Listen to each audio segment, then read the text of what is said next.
E aí, tudo bem? Já pararam pra pensar no que acontece quando a gente mistura um dos personagens mais complexos de Dragon Ball com um dos maiores poemas da história? Pois é, Gohan e o Purgatório de Dante. Parece loucura, mas essa mistura revela umas coisas bem interessantes sobre a jornada de um herói.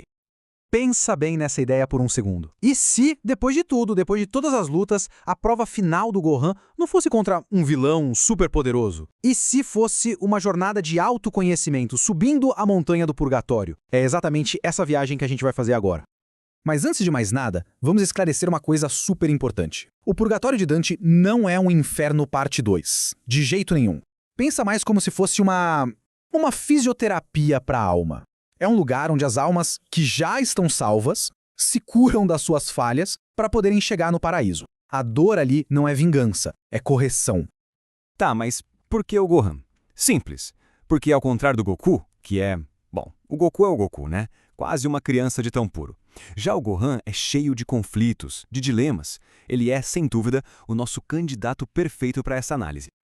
A vida inteira do Gohan é essa briga interna. De um lado, o cara que só quer saber de livros e de paz. Do outro, uma fúria capaz de destruir planetas. É exatamente essa rachadura na alma dele que a jornada pelo purgatório se propõe a curar. Então vamos lá. Nossa análise começa bem na base da montanha, num lugar chamado Antipurgatório. É tipo uma sala de espera, sabe? Onde as almas que enrolaram para cumprir seus deveres ficam um tempo antes de começar a subida. E pode apostar, o Gohan tem um lugarzinho cativo ali.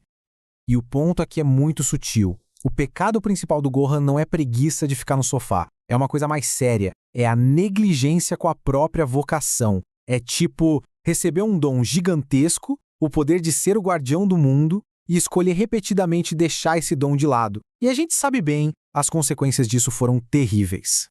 E o mais impressionante é que a descrição do Dante parece que foi feita pensando no Gohan. Ele se encaixa perfeitamente no chamado Vale dos Príncipes, um lugar feito para governantes que foram negligentes. E a punição simbólica, ter que assistir às crises se desenrolando sem poder fazer nada, sentindo na pele o peso de cada vez que ele mesmo demorou para agir em vida. Depois da espera, Gohan finalmente chega no portão do purgatório de verdade. Lá um anjo usa uma espada para marcar 7 letras P na testa dele. P de Peccatum, que é pecado. Cada P é um dos andares da montanha que ele vai ter que subir para limpar uma falha da alma. Aí estão os 7 pecados. Para Dante, eles eram todos formas de amor, só que do jeito errado, distorcido. A gente não vai passar por todos, claro, senão ficamos aqui o dia todo. Vamos focar nos 3 que são, assim, a cara do Gohan guerreiro. E começamos pelo chefão de todos eles, a soberba, o orgulho. Eu sei, parece estranho falar isso do Gohan, que é todo tímido, né? Mas quando ele libera aquele poder todo, uma arrogância muito perigosa vem junto com ele.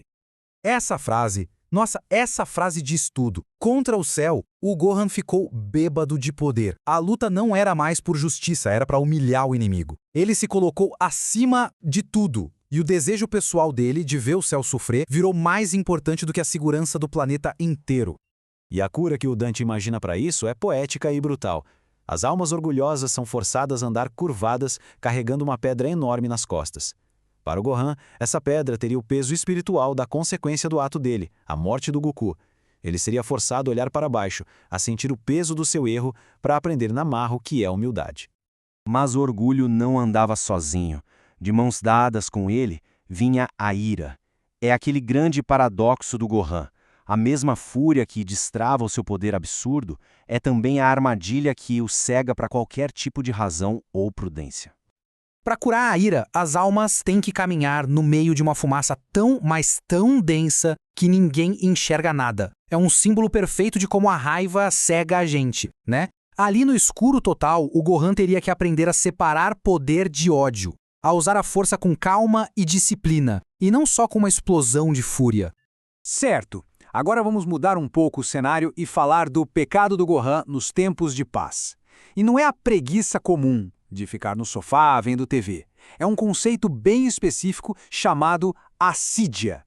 Assídia é basicamente uma apatia espiritual. É aquela falta de energia para seguir o seu propósito, para usar os seus dons com a garra que eles merecem. E aqueles 7 anos de paz em que o Gohan largou completamente o treinamento é o exemplo perfeito disso. Ele enterrou o próprio talento e deixou a Terra totalmente vulnerável. E a cura para isso é correr. Correr sem parar, o tempo todo. As almas que foram lentas na vida agora são forçadas a ter uma energia infinita. O Gohan aprenderia, do jeito mais físico possível, que ser um guardião não é um trabalho de meio período. Depois desses 3 grandes desafios, Gohan passaria mais rápido pelos outros terraços. Avareza, no sentido de desperdiçar o próprio talento, gula, luxúria. A cada andar que ele sobe, um pé da testa dele se apaga. Ele vai ficando mais leve, mais livre, cada vez mais perto do topo.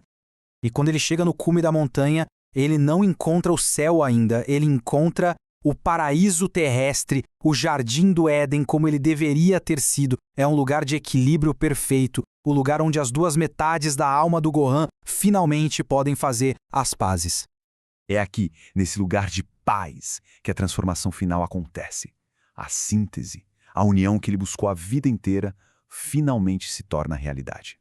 A mudança é total. Ele não precisa mais escolher entre ser o estudioso ou o guerreiro.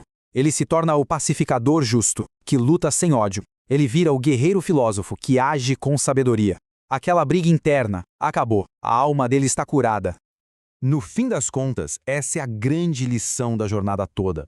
Aquele poder imenso não é um troféu para ele mostrar para os outros. É uma ferramenta. É um serviço que ele precisa prestar com humildade, com disciplina e, acima de tudo, com responsabilidade. Então, resumindo a ópera, a soberba era a sua grande falha na hora da luta. A negligência era o seu pecado nos tempos de paz. E o purgatório não serviu para quebrar ele, mas para juntar os pedaços, para integrá-lo. Transformou o Gohan no herói completo que ele sempre teve o potencial de ser. E para a gente terminar, fica uma reflexão.